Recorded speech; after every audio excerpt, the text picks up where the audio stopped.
इस कहानी को सुनो, तुम्हारे सोचने का नजरिया बदल जाएगा। दो भाई समुद्र के किनारे टहल रहे थे। दोनों में किसी बात को लेकर बहस हो रही थी।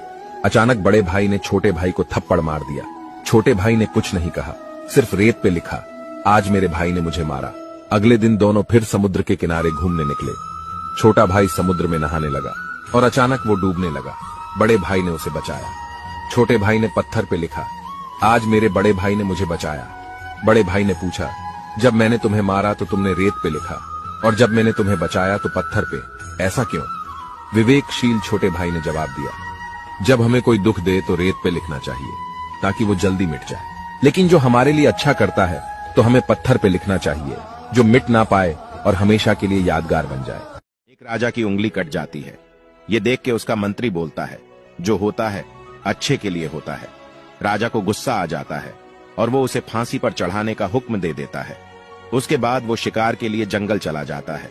वो इतनी रफ्तार में था कि उसके सारे सैनिक पीछे छूट जाते हैं। उसे कबीले वाले बलि देने के लिए पकड़ लेते हैं। जब उसे बलि के लिए ले जाया जाता है तो एक कबीला वाला उसकी कटी उंगली देख लेता है और सबको बता देता है। राजा को छोड़ दिया जाता है क्योंकि उनके प्रथा के अनुसार राजा अपवित्र हो चुका था। उसे अपने मंत्री की बात याद आई।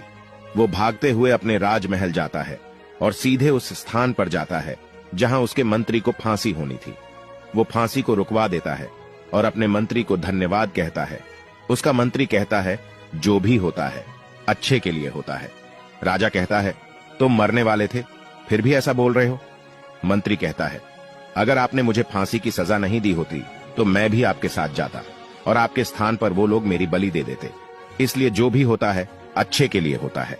और हाँ, लाइफ में है कुछ करना तो इस पेज को फॉलो करो ना। ये कहानी दिल छू जाएगी। एक लड़का एक लड़की से बहुत प्यार करता था, लेकिन परेशानी यह थी कि वह लड़की अंधी थी। लड़की अंधी होने के कारण अक्सर उस लड़के से कहा करती थी, तुम किसी और से शादी कर लो, नहीं तो दुनिया मुझे जीने नहीं देगी, और ताने देगी कि लड़की ने लड़के को झूठे प्यार में फंसा लिया। लेकिन लड़का उसे दिलो जान से चाहता था। वह किसी बात पे ध्यान नहीं देता था। एक दिन लड़के ने उस लड़की की आंखों को ठीक कराने बहुत बड़े डॉक्टर से उस लड़की की आंखों का चेकअप कराया। चेकअप के बाद डॉक्टर ने लड़के से कहा, यह लड़की फिर से दुनिया को देख सकती है, लेकिन इनको कोई अपनी आंखें दान कर दें तो। लड़के ने डॉक्टर से लड़की की आंखों का ऑपरेशन करने के लिए कहा। लड़की की आंखों का ऑपरेशन हो गया। लड़की ने सबसे पहले उस लड़के से मिलने की इच्छा जाहिर की, लेकिन जब लड़की को पता चला कि वो लड़का अंधा है तो उसने अपने दिल पे पत्थर रख के दूसरे लड़के से शादी कर ली।